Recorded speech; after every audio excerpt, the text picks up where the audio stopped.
Good morning, everybody. I trust everybody had a nice Christmas. Hope so. We had a wonderful Christmas Eve and a fantastic Christmas morning. And we got to see 4 of our 6 kids, 3 of our 4 grandsons on Christmas Eve after the service here, and had a nice quiet Christmas morning. Anyway, I hope everybody had a wonderful Christmas. Today's sermon is from Hebrews chapter 10, verse 23. Let us hold fast the confession of our hope without wavering, for he who promised is faithful. On this last day of 2023, we are here together on this Sunday to bring an end to one year and to begin a new year. And on a side note, today is a very special day. It is a once-in-a-lifetime moment. And I'm extremely grateful that we can all share it together today. Does anybody know the significance of today? It's December 31st, 2023. Basically, it's 1, 2, 3, 1, 2, 3. So make today special, because it's one and only, and it won't ever happen again. So, with that said, how fitting that a once-in-a-lifetime moment happens today, on Sunday, that we can all share it together. I would say it's divine intervention, just to remind us how fortunate we are to be together on this day. We have all had moments that we remember, some good, some not so good, some scary, and some funny. What I have found is that at this time of year, there is a custom that people like to perform. They look back on the year and then they make a resolution for this next year to come. A resolution which is defined as a firm or unwavering adherence to one's purpose. Like anything, it starts off with determination and motivation, but it requires sacrifice and personal discipline. It requires one to continue even when it's inconvenient. We've all been there multiple times. I know I have. The most common resolutions are, wrong button, sorry. There we go. Lose weight, eat healthier, quit smoking, travel more, read more, save money, reduce stress. Self-improvement seems to be the guideline with resolutions. I used to make resolutions, but it didn't take long for me to make excuses to take a break. I'm sure everyone here has done that in their time with their resolutions. Do you know why it's easy to break a resolution? Think about that answer for a second.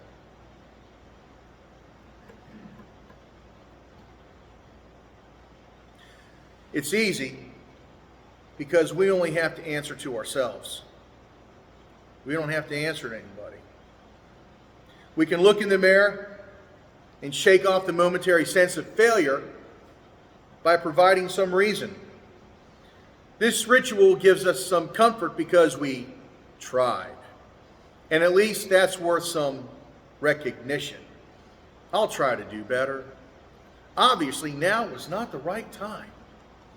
I'll try it again at the start of the month.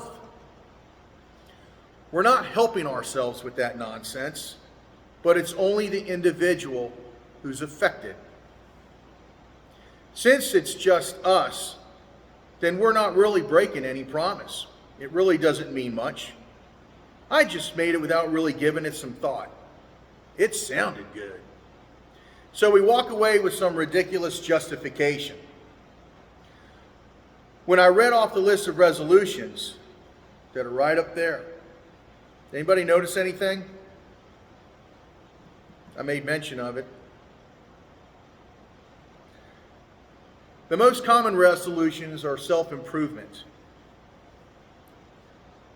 What isn't listed should be, I'm going to be kind this year. You're going to be forgiving, charitable, understanding, patient. If you had to make one resolution, I would encourage you to make it not with yourself, but with God. We should all make a resolution to be better Christians and to do to others as we would have them do unto us. We believe in God, and that belief causes us to do actions, whether it's a charitable act, whether it's an invitation to come to church, and that action creates results.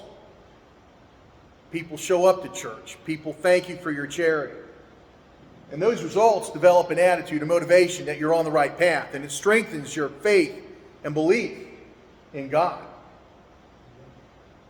It's not difficult to understand when you see where all the pieces fit together. By making this covenant with God, we have a partner that we definitely don't want to disappoint. He will help remind us of our resolution when we falter. We will remember the covenant with Him, hopefully as we are about to go down the wrong path. Every believer, every Christian, should make this resolution every year and reaffirm it through the year. As representatives of Christ, it is our duty to show our community how Christians act in situations that we are dealing with. For instance, how many times have we gone to Food Line and there's only 3 cashiers working and the lines are like forever? Like, really, can't you just put someone else on the register to make this go faster? Feeling that frustration and anger should flip the God switch of patience and understanding. When that happens, we realize the potential failure that we were heading towards. We should smile when that happens, look up and say, "Thanks, Lord." Remember, we're not perfect creatures, and God knows this. But there's always opportunity for improvement.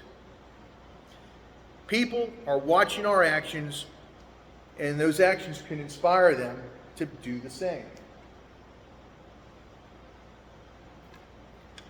Notice, that is put on a Post-it note.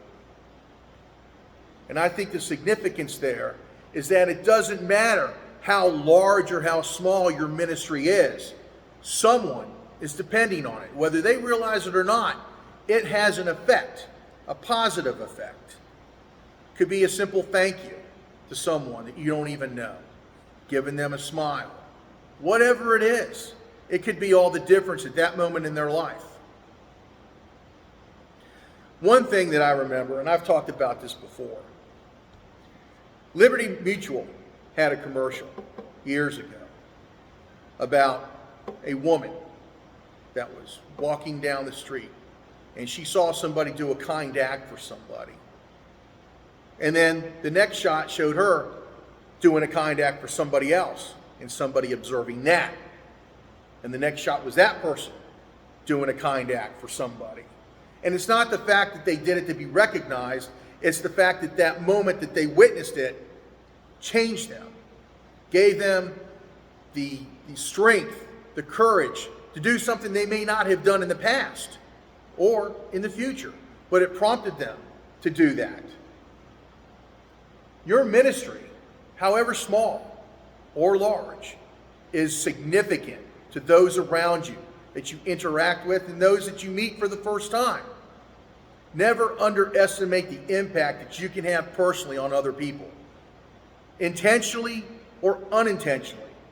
That's why it's important that we have to act more Christ-like every day, because the moment that we falter could be that moment someone needed to see us be more Christ-like and get them on the right path, redirect them.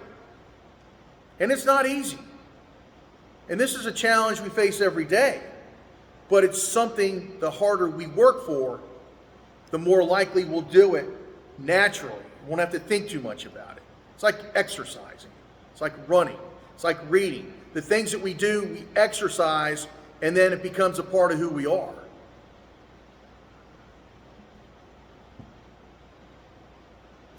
When we vocalize the resolution with God, we are committing ourselves to actively be focused on being better Christians.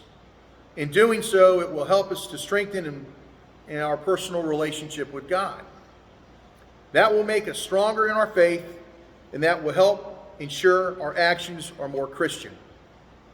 I would encourage everyone to take a good look at yourself right now and assess your scale on a 1 to 10. 1 being the worst Christian and 10 being the best. Gauge where you are at and ask God to help you in your journey to be closer to a 10. He knows we can't do it alone, and it's up to us to ask for his help. He gave us free will, and we need to make sure we use it. So when you're thinking about how you're going to be a better Christian, if you're going to make that resolution, know that you can also ask for God's guidance.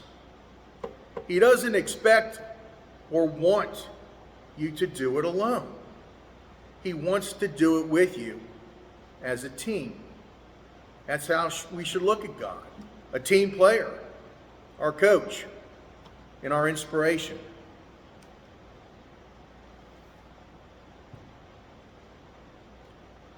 Take note